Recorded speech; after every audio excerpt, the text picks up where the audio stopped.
Економијата расте, невработеноста се намалува и во услови на глобална нестабилност, македонската економија продолжува да покажува агилност.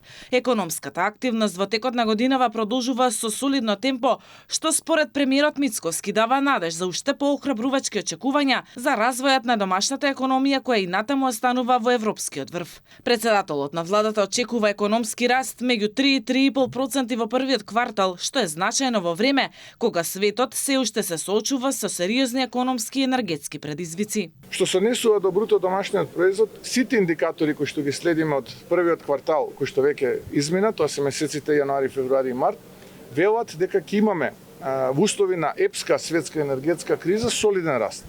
Што подразбира солиден раст? Јас би очекувал растот да се движи меѓу 3 и 3,5% бруто домашниот производ, реалниот раст.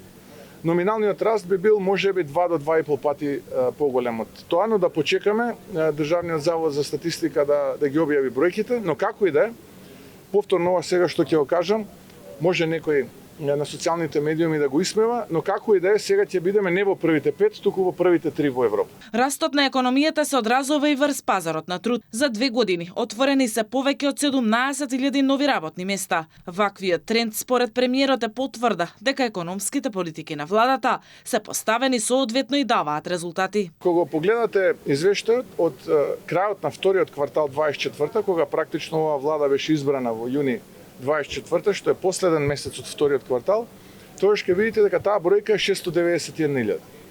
Со едноставна математичка операција доаѓате до резултатот околу 17.000 нови вработени, нови работни места. И тоа е бројка, и тоа е факт. Инаку бројот на вработени во Македонија достигна над 707.000 луѓе, покажуваат најновите податоци на Државниот завод за статистика за првиот квартал од 2026. Статистиката покажува и намалување на невработеност. Во првото тримесечие од годинава бројот на невработени е намален за 1% во однос на крајот на 2025 година, а за 2,3% во споредба со истиот период лани. Стапката на невработеност изнесува 11,3%.